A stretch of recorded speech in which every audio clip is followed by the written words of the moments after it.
D'abord, la première chose, c'est qu'effectivement, on est dans une démocratie, parce que ça serait en Russie ou en Turquie, les choses ne se passeraient pas de la même manière. Donc, effectivement, il y a une commission parlementaire qui se met en place, et c'est très bien. La justice va aussi faire son travail. Moi, c'est vrai que jeudi, quand on l'a appris, je suis monté dans les tours, parce que je trouvais vraiment... Et puis, depuis...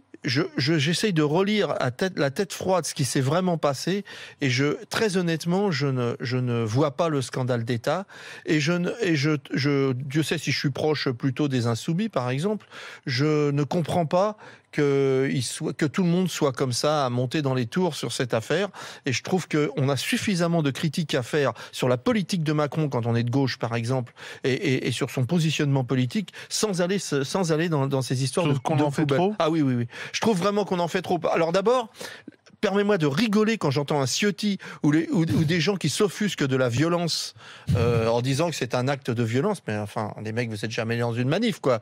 Taper sur un gauchiste, c'est presque une tradition. Faut quand même arrêter. Qui préalablement t'a balancé des cocktails Molotov. Mais je dis pas que c'est des enfants de cœur. Je dis juste que taper sur un gauchiste, c'est une tradition, et que jamais personne n'est monté à faire un procès parce qu'on tapait sur un gauchiste. Il n'était pas habilité pour le faire. Sauf que ça veut dire quoi? Le mec, il est le gars, il est la personne la plus proche du président de la République, c'est-à-dire du premier homme de l'État. C'est un homme qui est dans une très grande proximité avec...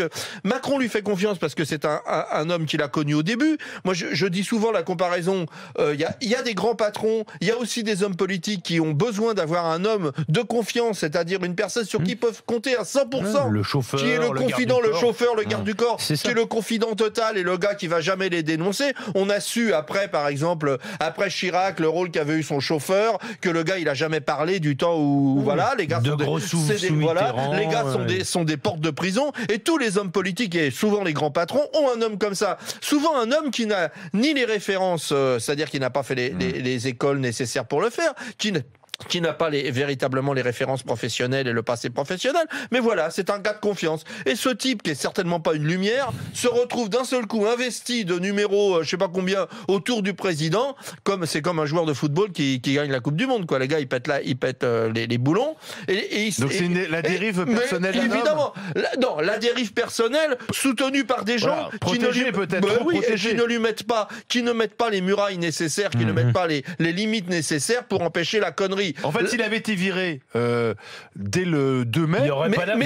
Mais pourquoi l'aurait-on viré depuis le 2 mai? Puisque finalement, le 1er mai au soir, moi, comme des milliers d'autres, on met la vidéo sur Facebook, on la relaie. Pour nous, c'est des flics, et je dis, regardez la violence policière. Les gens me répondent, c'est bien fait pour leur gueule, c'est des sales cons de gauchistes chevelus. Bon,